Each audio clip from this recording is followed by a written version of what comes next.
चीरद्रन की आजमाइश और अंदरूनी जिदोजहद। जैसे ही ड्रैगन ऑफ नाइट की सिया आग की लहर ने चीरद्रन को घेर लिया, इसके दिल में एक अजीब सा मिला जला खौफ और जोश की लहरें दौड़ गईं। आंखें बंद करते हुए इसने महसूस किया कि अंदर कहीं एक खामोश कुव्वत पनप रही है। इस लम्हे मास्टर इलोरेन के अल्फाज इसके कानों में गूंज अलिफॉट है। तुम्हारी असल ताकत तुम्हारे अंदर है, बस इसे पहचाना है। चीरद्रन ने गहरी सांस ली और अपने दिल की धड़कन को महसूस किया। इसकी रूह में पोशीदा तवानाई ने इसे जगाने की ठान ली। अचानक इसके दिल के अंदर से एक हल्की सी रोशनी निकलने लगी, जो इसके हाथों में जमा होकर एक छोटे मगर जोरदार शुआ में तब्दील हो गई।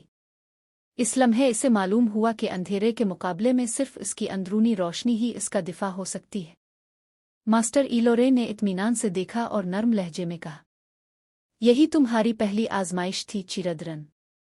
हर जुरतमंद के अंदर एक चमकती हुई रोशनी होती है, जिसे सब्र और हौसले से निखारना पड़ता है। दुश्मन का इंकिशाफ और राज की खोज।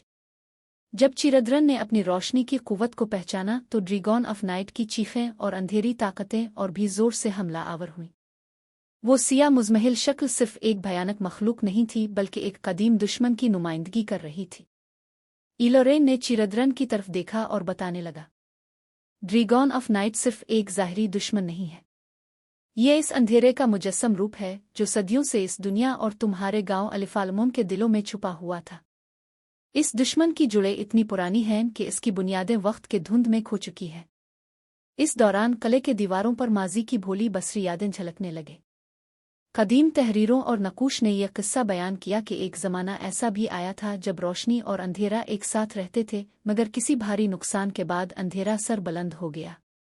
अब चीरद्रन का काम था कि वो इस रात के अंधेरे को चैलेंज करे और अपनी दुनिया को इस कदीम लानत से आज़ाद करवाए।